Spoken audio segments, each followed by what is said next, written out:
Ja,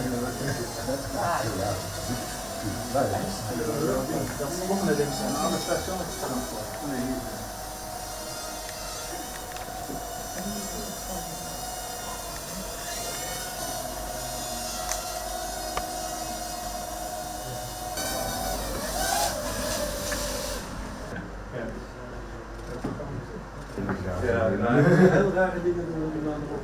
Dat is heel attractief.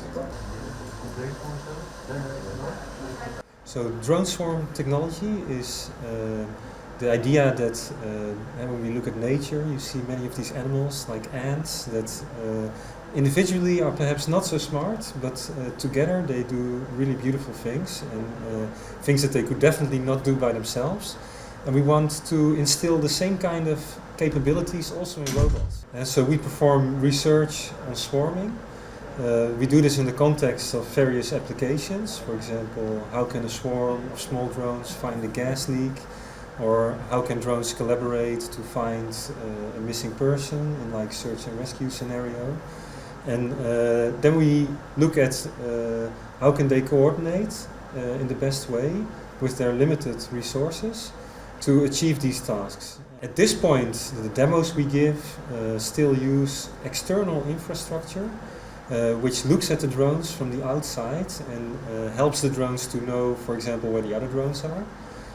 But in this process towards the real world, they have to become fully autonomous. And this means that these swarms of robots will be able to also operate in an environment that's unprepared. And so if we have a building that's partially collapsed and we want to know are there people inside, obviously there's no cameras installed on the inside to help the drones. And so they have to do everything by themselves, and this means that they have to carry all their sensors, all their processing. And this is exactly, of course, what you find in nature. Like honeybees also don't need GPS to navigate. And that's exactly the kind of capabilities we want to learn from and also give to our robots.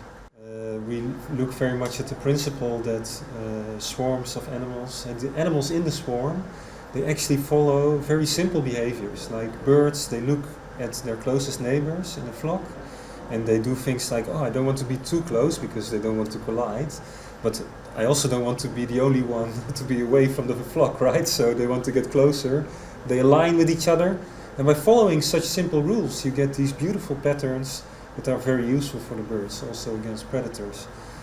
So at that level we draw inspiration and we try to make such simple rules also for our robots, but then for the applications we want to tackle.